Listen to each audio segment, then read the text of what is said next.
Egusi Ijebu is not as loud as the other soup, but yet the people that get it. This soup is so flavorful. The process is not complicated at all, and trust me, you will enjoy it. For this recipe, you will need beef, salt and seasoning cube, palm oil, melon seed, crayfish, onions, scotch bonnet and dried pepper, fresh mackerel fish. Now let's get straight to the cooking process. The first thing we want to do is to boil our meat. Season slightly with salt, seasoning cubes, some onions and pepper if you want. I know, I always tell you to season your meat with blended onions. On this day, I had this leftovers, so I had to just use them. Stir everything together so the flavors can marry.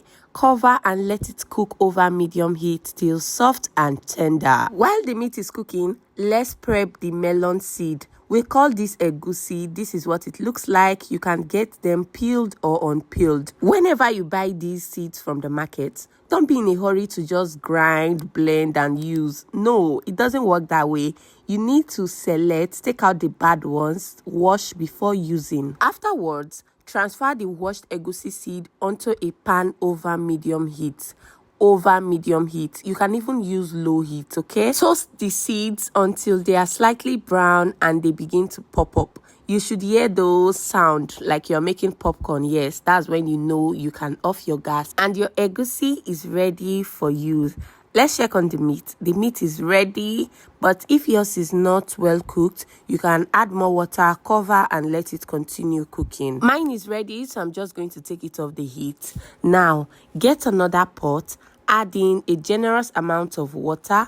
We are making our soup base. Add some palm oil, not too much, not too little, just for that bright yellow color effect on the soup.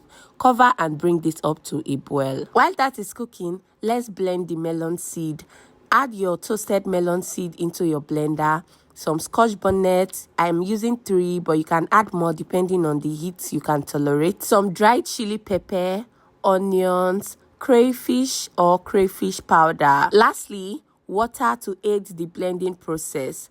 Here is what you should note. You have to blend this until it becomes very smooth. I mean, very, very smooth. On this day, my blender just packed up. That's why I'm using my food processor. Content must continue. That's why you are seeing this recipe, okay? So this is the texture I got using my food processor, but please blend yours to be very smooth.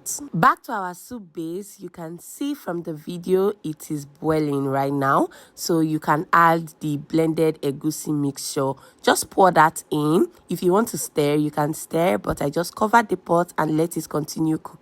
About 3 minutes later, this is what we have. This has come to a rolling boil, so I'm just going to scrape the corners and give it a nice stir. You can see that bright yellow color. That's the signature of Egusi Ijebu. If you have watched up to this point, please tell me where you are watching from and I will give you a shout out in my next video. Just type your name. For example, if your name is Joy, just say my name is Joy and I'm watching from Nigeria, and of course I will give you a shout out in my next video. All I have done so far is to add the boiled meat and my meat stock into the soup base, and I'm just going to cover halfway and let it cook. 3 minutes later, I open the pot and can you see what I am seeing? This thing is cooking beautifully.